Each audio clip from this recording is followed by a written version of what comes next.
Assalamualaikum warahmatullahi wabarakatuh. Oke, di semester 2 kali ini, apa saja sih materi yang akan dipelajari? Oke, nah materi yang akan dipelajari di semester 2 ini sebenarnya dia saling berkaitan. Antara siapa? Antara limit fungsi terus di bab kedua kita akan berbicara tentang turunan atau istilah kerennya diferensial, dan yang ketiga yaitu tentang integral atau anti turunan. Nah, ketiga subbab ini dia sebenarnya saling berkaitan. Tidak ada turunan tanpa adanya limit, tidak ada integral atau anti turunan tanpa adanya turunan. Oke, nah di semester 2 hanya ada 3 bab saja yang akan dipelajari. Jadi mudah-mudahan kalian lebih fokus karena hanya sedikit materi yang akan kita pelajari di semester 2 ini. Oke, yap, tanpa berlama-lama kita langsung masuk saja ke dalam bab yang pertama, yaitu limit fungsi.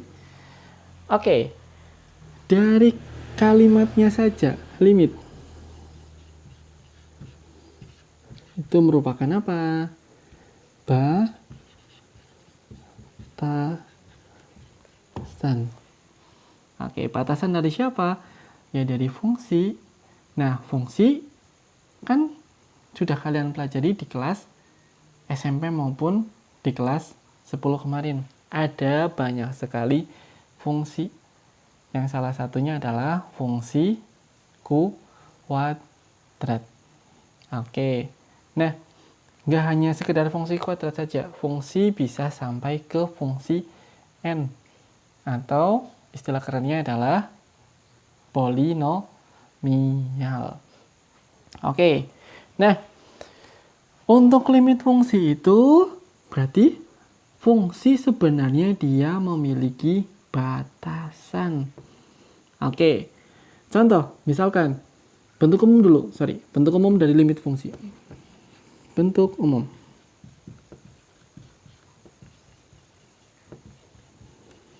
Oke, bentuk umum dari limit dituliskan sebagai berikut. Lim x mendekati a, di mana ada suatu fungsi f x. Oke, artinya apa? Bahwa si fungsi tersebut akan didekati oleh suatu koefisien, suatu konstanta, suatu nilai tertentu. Nah, nilai tertentunya nanti tinggal dimasukkan saja bilangan bulat. Nah, mendekatinya dari mana?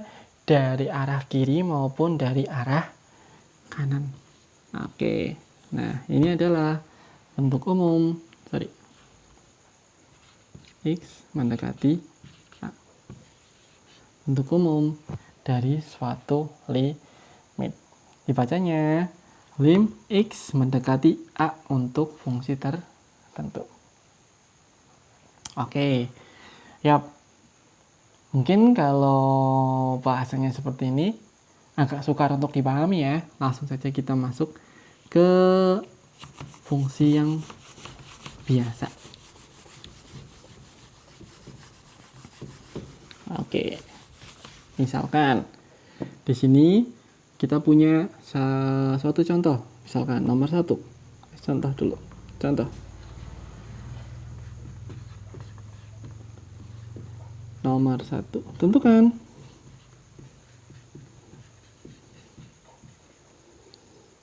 nilai dari A. Limit X mendekati, misalkan mendekati 3. Di mana ada suatu fungsi. Fungsinya misalkan 2x min 1. Terus yang B, limit X mendekati 2. Misalkan fungsinya adalah X kuadrat min 4 per X min 2.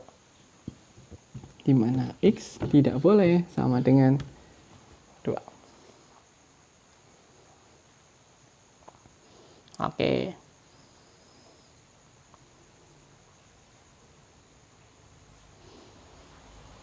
Oke. Nah, silakan tulis dulu sebelum kita membahas contoh yang nomor 1A maupun contoh yang nomor 1B-nya.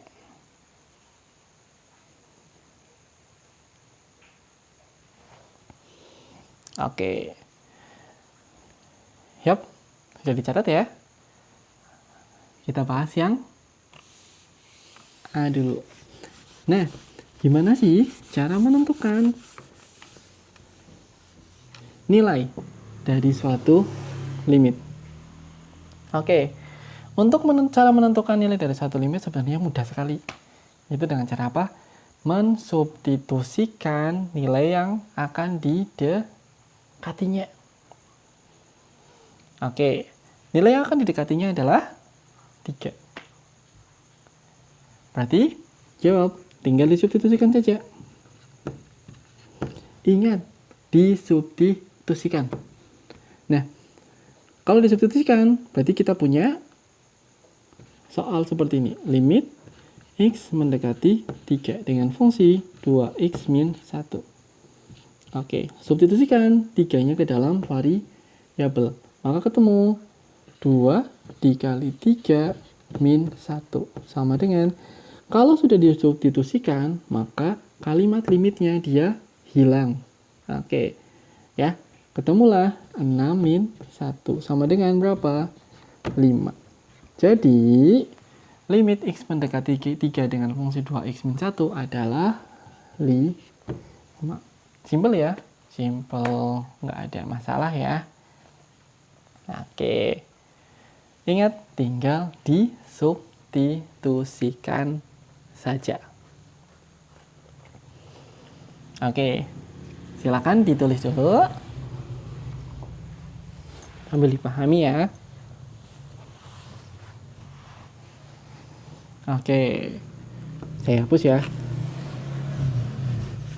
Nah, kita masuklah ke contoh yang B, di mana ada limit X mendekati 2 dengan fungsi X kuadrat min 4 per X min 2 dengan X tidak boleh sama dengan 2.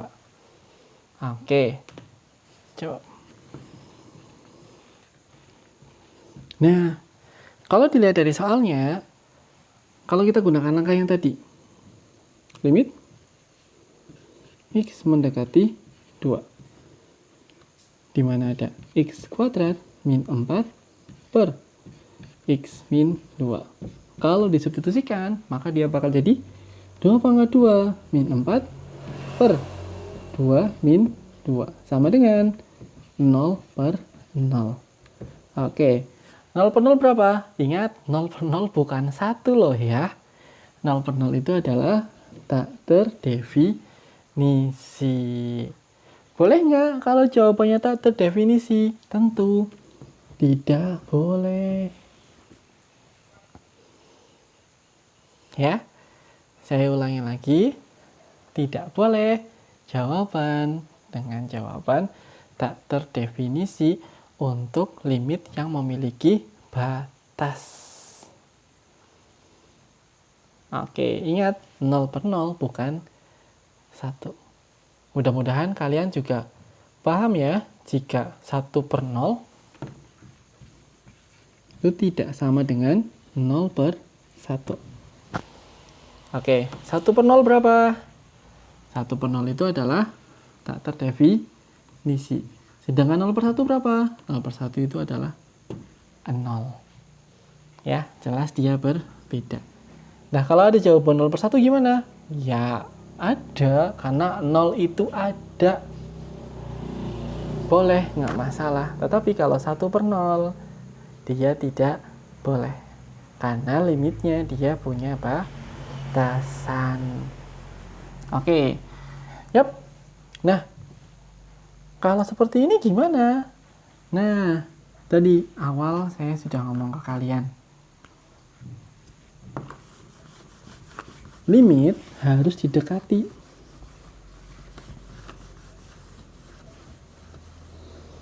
Didekati dari mana?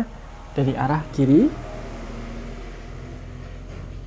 maupun dari arah sebaliknya, arah kanan.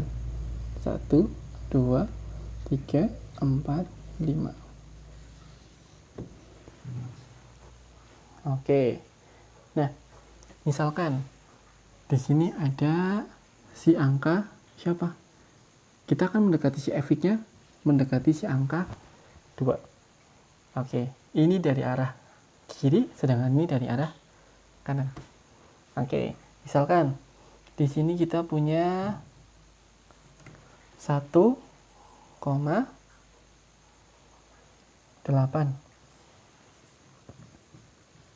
Di sini kita punya 1,9.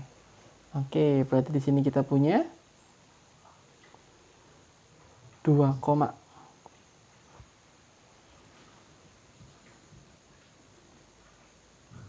satu maupun kita punya 2,2 dan punya 2,3. Sebenarnya selang segini itu masih terlalu besar selangnya.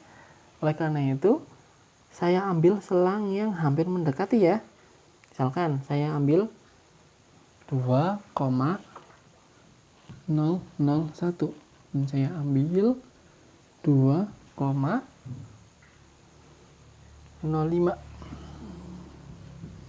dan saya ambil 2,1. Oke. Nah, caranya seperti apa? Substitusikanlah 1,8 ke dalam fungsi yang di atas. Maka dia akan ketemu berapa? 3,8. Terus, jika 1,9 dimasukkan ke atas, ketemu 3,9. Oke, sekarang dari arah kanan, 2,1 dimasukkan, ketemu 4,1. Dimasukkan lagi 4,05. Dan kalau dimasukkan lagi, maka ketemu berapa? 4,001.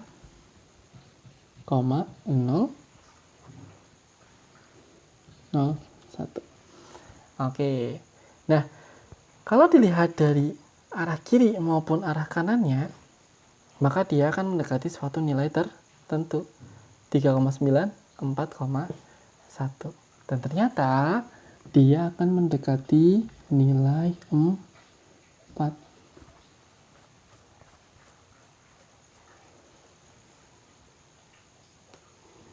Oke, dia akan mendekati nilai 4. Sedangkan kalau menggunakan cara substitusi, tadi jawabannya apa? Tak terdefinisi. Oleh karena itu, harus kita dekati dari arah kiri maupun dari arah kanannya, sehingga membentuk 4. Berarti jawaban untuk limit x kuadrat min 4 per x min 2, di mana x tidak boleh sama dengan 2, hasilnya adalah 4. Oke, ini ya, saya hapus. Berarti hasilnya adalah 4. Tetapi, ada tapinya nih. Nggak mungkin dong kalau kalian pada saat ulangan harian maupun ulangan semester menggunakan cara seperti ini? Tentu akan lama prosesnya jika menggunakan cara pendekatan seperti ini dari arah kiri maupun arah kanan. Oleh karena itu, oke, silakan tutup dulu ya. Di pause dulu nggak apa-apa. Oke. Oleh karena itu, muncullah cara selain substitusi.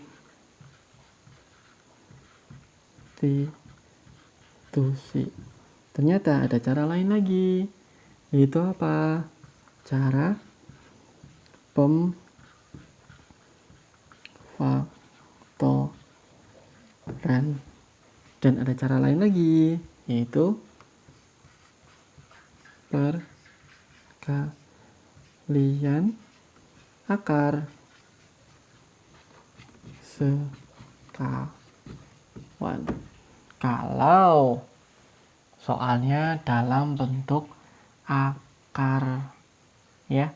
Jadi saya tekankan lagi, ada 3 cara dalam mengerjakan soal bentuk limit fungsi. Oke, tadi soalnya nomor 1B, kalau menggunakan cara substitusi hasilnya tak terdefinisi, berarti harus menggunakan cara kedua, yaitu cara pemfaktoran. Oke, yap, saya hapus ya.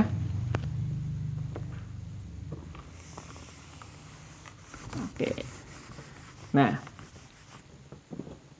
kalau menggunakan cara pemfaktoran, limit x mendekati 2, di mana ada x kuadrat min 4 per x min 2. Berarti ketemu limit x mendekati 2. Kalau difaktorkan, maka faktornya adalah x plus 2 dikali x min 2 per x min 2. Oke, tinggal dicoret ya. Saya pindah ke atas, maka limit x mendekati 2, sisanya tinggal berapa? Karena dicoret, tinggal x plus 2. Disubstitusikan, ketemu 2 plus 2 sama dengan 4.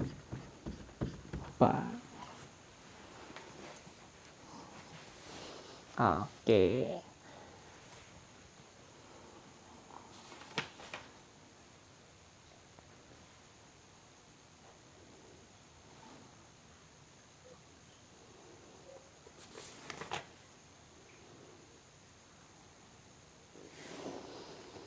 Seperti itu. Oke, silakan kalian tulis dulu dan silakan dipahami kenapa bisa sampai ketemu 4 ya.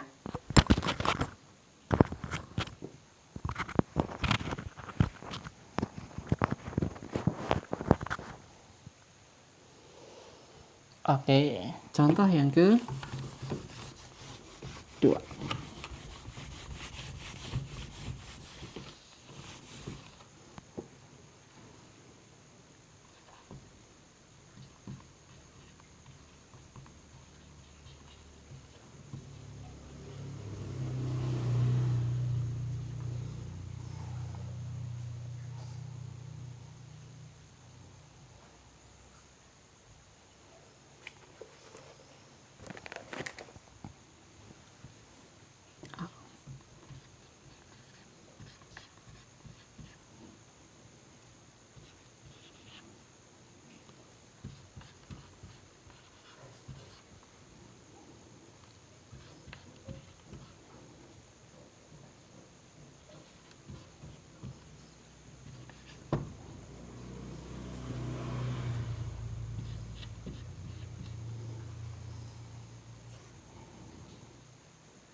Oke, untuk contoh yang kedua, soalnya masih sama.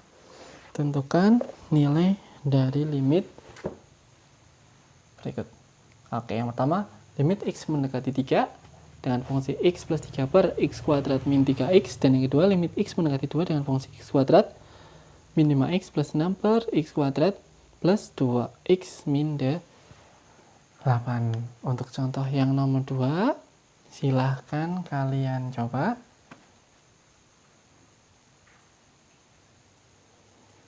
Dan silahkan tulis jawaban kalian di kolom komentar. Jangan lupa dikasih nama dan nomor absen ya. Dan jangan lupa kelas.